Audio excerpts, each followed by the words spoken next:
আজকে দিনে জল খাবার হচ্ছে আমার এটা, সেদ্ধ করা 2 রকমের ছোলা, কাবলি ছোলা আর কালো চানা, তার সাথে বিভিন্ন কিছু রকম মিশিয়ে শসা, পেঁয়াজ, লেবুর রস, ধনেপাতা, কাঁচা লঙ্কা, লবণ এবং গোলমরিচ পরিমাণে রেখেছেন তো। পেট যে কতক্ষণ ভর্তি হয়ে থাকবে তার কোনো ঠিক ঠিকানা নেই। তবে ছোলাটা একটু কমিয়ে নিলেই হতো, কিন্তু এত টেস্টি হয় খেতে এটা, বিশেষ করে সেদ্ধ ছোলা আমার এত ভালো লাগে খেতে, আমরা লোভ সামলাতে পারছি না। বন্ধুগণ, উফ, অসম্ভব ঝাল লাগিয়ে আছে। ছোট ছোট লঙ্কাগুলো কি ঝাল! কিন্তু এখানে দাঁড়িয়ে মনে হচ্ছে তোরাও আমার ঝাল কমাতে পারছিস না। এত আনন্দ পাচ্ছি এদের দেখে, কিন্তু ঝালের অনুভূতিতে সব চাপা পড়ে যাচ্ছে। উফ, কালো কালো লঙ্কা, লজ্জা পড়ে যাবে, পড়ে যাবে। পড়বে না, পড়বে না, পড়বে। দে দে দে, কোনটা নেবো আমি? ছোটটা নিই। Thank you, thank you. ওটা বুঝতে পারবো না ওর মধ্যে কি আছে। ও পদ্ম গাছে জল দিতে হবে আজকে, ওভারফ্লো করতে হবে। এই যে ওই এটা না, পাম্প যতক্ষণ না পর্যন্ত না চালানো হচ্ছে ততক্ষণ পর্যন্ত ওই পাইপটা অ্যাক্টিভেট হবে না আর কি। সেই পাম্পটা এই মুহূর্তে চালানো হলো। জল যে আমাদের মিউনিসিপ্যালিটি জল থেকে একটা বেশি খরচা হয় না, যার ফলেতে ট্যাঙ্কিতে যে বিশাল জল কম আছে এমনটা নয়। কাজে এই কাজটাকে তাড়াতাড়ি করে করতে হবে। ইটগুলোকে সব সরাতে হবে, তারপর জল দেওয়ার ব্যবস্থা। আর ওপরে এখনও পর্যন্ত, হ্যাঁ, পায়রাটা যেটা আগে আসতো তুলনামূলকভাবে কমেছে, কিন্তু আসা যে বন্ধ হয়েছে এমন নয়। আর আগে যে পরিমাণ স্পিড ছিল এখন স্পিড অনেক বেড়ে গেছে। তবে ওরা বলে দিয়েছে যে দুটো একসাথে যদি আমি বন্ধ করে দিই তাহলে পাম্প নষ্ট হয়ে যাবে, তাই জন্য আগে এইটাকে চালু করতে হবে। চালু করে তাহলে পাম্পটা জলটা যে উঠছে সেটা এখন এই পাইপ দিয়ে এদিকে আসছে। এই যে এটা তো, কিন্তু এখনও তাহলে ওই তির করে স্পিডই থাকবে আর কি। কিন্তু ফ্লোটা যদি আমাকে বাড়াতে হয় তাহলে এই যে এটা চালানোর পর এইটাকে এইদিকে বন্ধ করতে হবে। এইবারে এই দিকেতে স্পিডটা অনেকটাই বেশি হবে। এই যে দেখুন, আগে স্পিড যাচ্ছিল, এখন অনেকটাই বেশি। আমি জলটা এবারে দিয়ে নিই, 5 মিনিট লাগবে। পাইপ পেঁচিয়েছিল তাই জন্য জলের স্পিডটা বোঝা যাচ্ছিল না। এখন দেখুন কি পরিমাণ জল হয়ে গেছে। আসলে এখন 2 হাতটা লাগে, বুঝলেন তো, ট্রাইপড তো আনিনি, এর ফলে একটু অসুবিধাই হয়ে যাচ্ছে, যেন ব্লক করতে পারছি না। এই যে এখন যেমন হয়ে গেছে, খুব তো বেশি জল লাগবে না, কালকেই জল দেওয়া হয়েছে, কিন্তু তবুও টানের দিন, ফুলন্ত গাছ সমস্ত, তাই আর কি, অন্তত এই দিকেরগুলো তো বটে। তবে একটা জিনিসই হয়েছে, সেটা হচ্ছে একটু পাইপটা ছোট হয়ে গেছে, মানে ওই আর কি, আগে ঠিক ছিল কিন্তু এখন ওই পাইপটা তো অনেকটা দূরে সেট করা হয়েছে, এর ফলে একটু ছোট হয়ে গেছে। ঠিক আছে, হয়ে যাবে, তাই থাকুক। আমাদের ছাদ নিয়ে প্রচুর পরিকল্পনা হয়ে গেল, বেশিক্ষণ টাইম লাগলো না। ফেললে ও স্লাইড করে গেছে।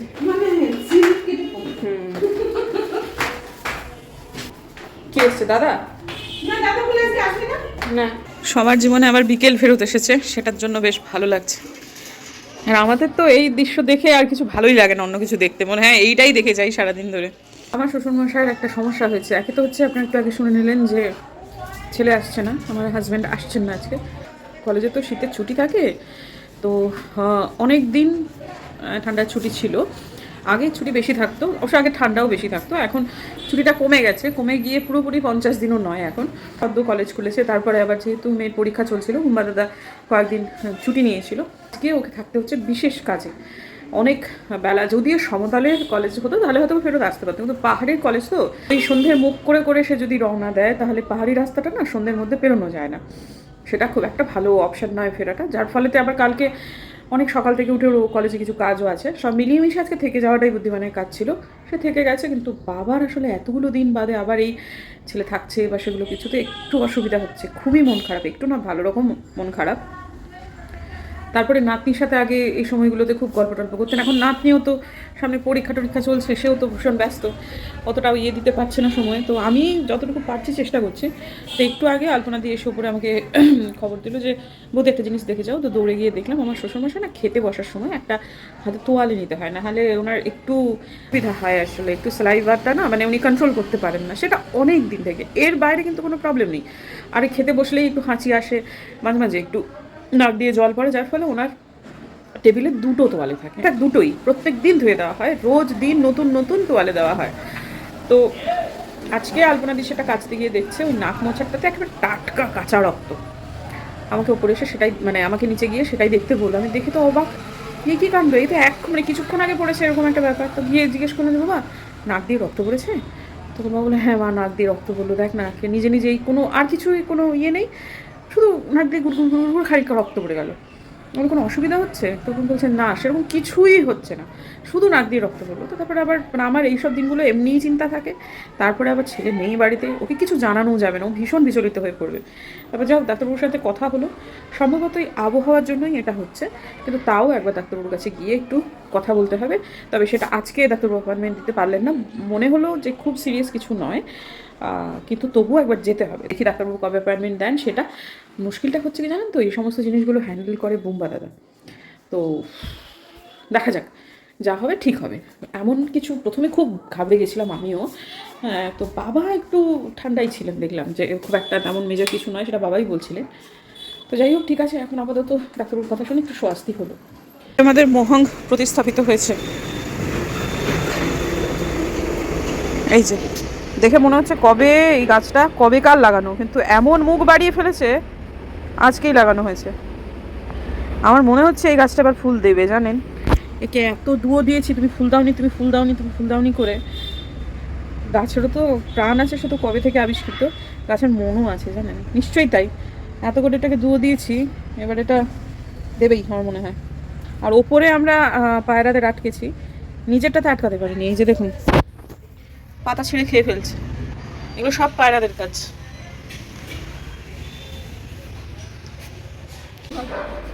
হ্যাঁ এটা সেই এবার ওভারফ্লো 5 মিনিটে হয়ে যাবে। হয়ে গিয়ে কোনো রকম কোনো কিছু হয়নি তো? সেরকম হওয়ার কথা নয়। আচ্ছা আচ্ছা আচ্ছা ঠিক আছে, আপনি আপনি খেয়াল রাখুন। হ্যাঁ, যদি আবার আবার একটু নাকটা ওয়াশ করুন, ঠিক আছে?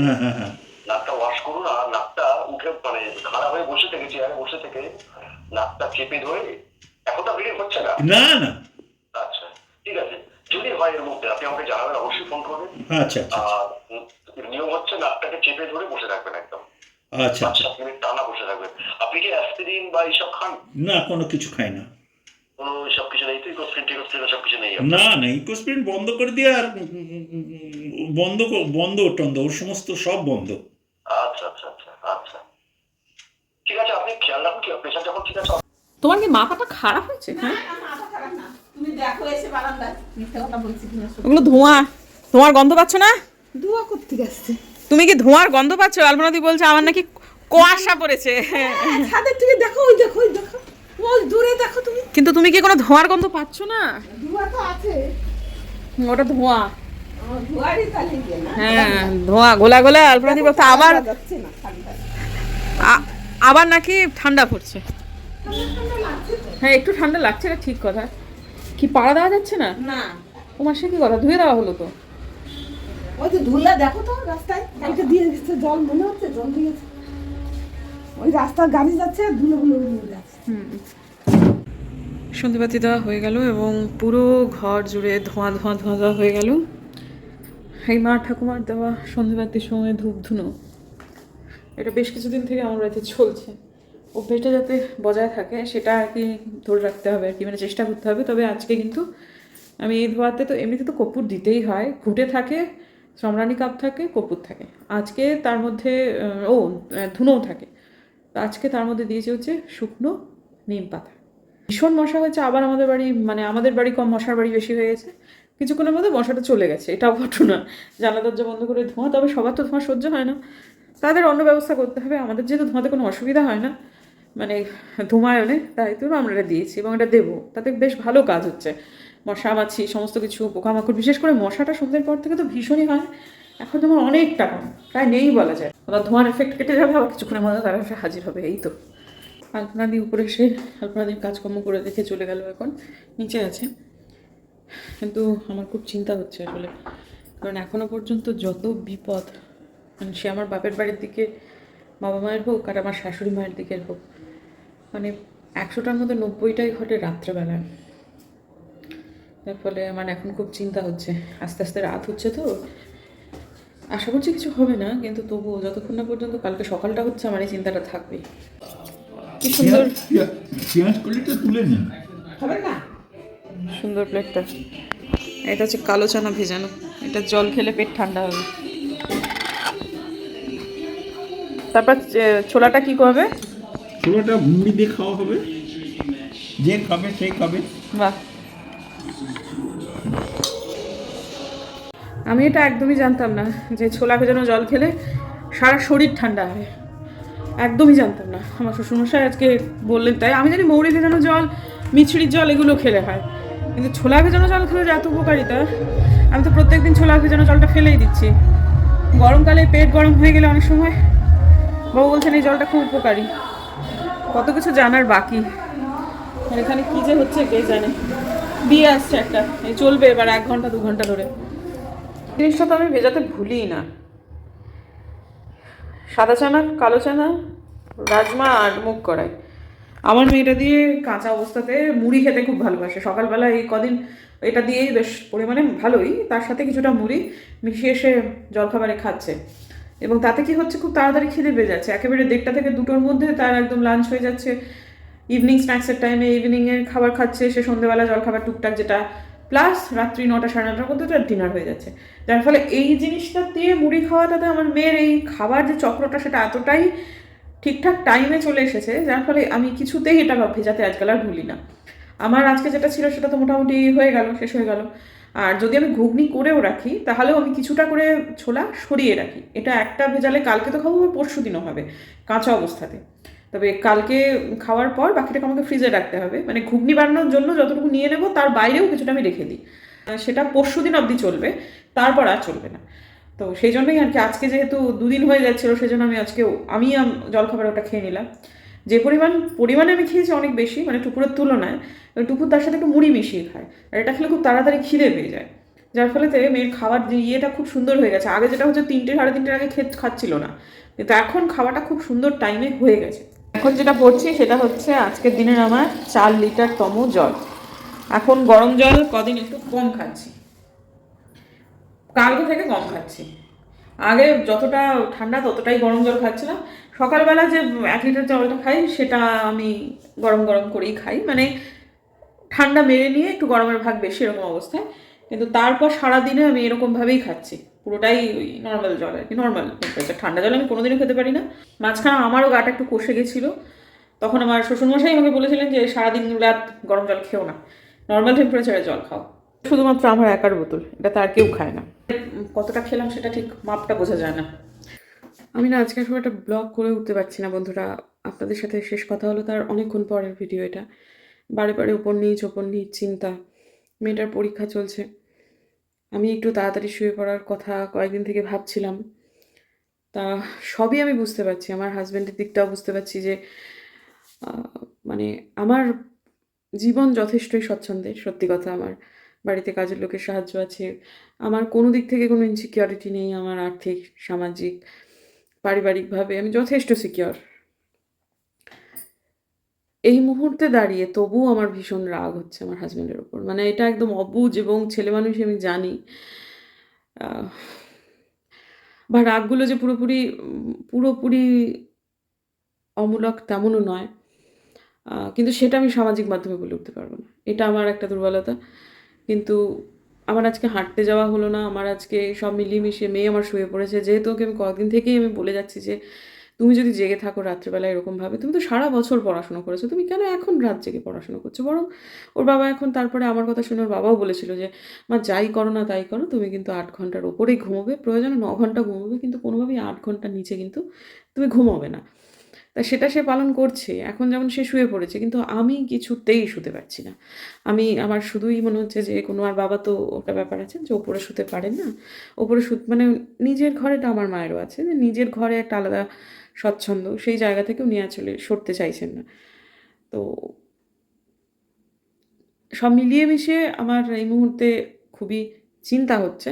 আমি বারে বারে ওপর নিচ করছি, আর চিন্তার প্রভাব আমার নিজের ওপরেও একটু রাগ হচ্ছে যে আমার সবসময় আমার চিন্তার প্রভাব, টেনশনের প্রভাব গিয়ে পড়ে আমার মায়ের ওপর। মায়ের সাথে নেই কথা খ্যাচার করেছি আজকে খানিক। মাও বোধহয় একটু দুঃখ পেয়েছেন, বা নিজে মা সেটা বুঝতেও পারছিলেন। মা বলছেন যে আসলে সত্যতার শরীরটা খারাপ, তোর জন্য মাথা টাথা গরম হয়ে আছে, তোর সাথে আজকে কথাই বলবো না আমি, বলে ফোনটা রেখেই দিলেন। তো এগুলো ঠিক খুব একটা কাম্য নয়। তো যাই হোক, ঠিক আছে, আজকে আমার হাঁটতে যাওয়া হলো না, আমার সমস্ত কিছু রুটিন ছাড়াবেড়া হয়ে গেল। আর আজকের দিনে আমার তো ঘুম তো পেয়েছে, আমি তো শোবো, শুলে যে এই যে ঘুমোবো, কালকে আর সকালবেলা উঠতে পারবো না, বা ঠিক টাইমে সঠিক সময় না শুলে পরের দিন আমার রুটিনটা গড়বড় হয়ে যাবে। কিন্তু পাশাপাশি এটাও ঠিক, আমি কোনো দায়িত্ব থেকে পালিয়ে যাচ্ছি না। হ্যাঁ, আমি হয়তো এই সময়টা আবারও নিজের কথা বলছি যে আমার এটা হলো না, আমার এটা হলো না, কিন্তু আমি কি কোনো কাজ যেটা আমার করণীয় সেটা কি না করে তবে এইসব কথা বলছি? তা নয়। আমি এখনও জেগে আছি। আমি কমের পক্ষে 17-18 বার ওপর নিচ যাতায়াত করেছি, মানে একটু আগের থেকে, মানে আপনাদের সাথে শেষ কথা বললাম তারপর থেকে। কারণ আমি শুধু নিচে যাচ্ছি, বাবাকে দেখছি, আবার আসছি। এখন অবশ্য সিসিটিভি অন করে দিলাম, আমি আর যাবো না, যেহেতু এই যে দরজাটা চিটকানি দিয়ে দিয়েছি। ব্যাস, আপাতত এইটুকুই। এখন আমার বিশেষ, এই তো রান্নাঘরও গোটানো সে কখন হয়ে গেছে, শুধু এখন একটু তিল ভেজাবো, সাদা তিল, সেটা আমার এখন খেতে বলেছেন আমাকে। আগে যেরকম আমি মেথি ভেজাতাম এইসবগুলো, ওগুলো এখন ভেজানো আমার বন্ধ। এখন আমি শুধুই ভেজাচ্ছি তিল। সেটা আমার ক্যালসিয়ামের জন্য খুব দরকার। এমটি স্টমাকে যে আমার তিলের স্টক 250 গ্রাম। এটা অবশ্য 250 গ্রামে এটা নেই, এটা 100 গ্রাম আছে, আর অন্য বাকিটুকু আর এক জায়গায় রাখা আছে। তো আপাতত বন্ধুরা, চলুন কালকে একটা নতুন ব্লগে। যদি আমার ভিডিও ভালো লাগে তাহলে প্লিজ সাবস্ক্রাইব করবেন, পাশে নোটিফিকেশন বেলটা অন করবেন, যাতে ভিডিও দিলেই নোটিফিকেশন চলে যায় আপনাদের কাছে। দেখা হচ্ছে আগামীকাল। ততক্ষণ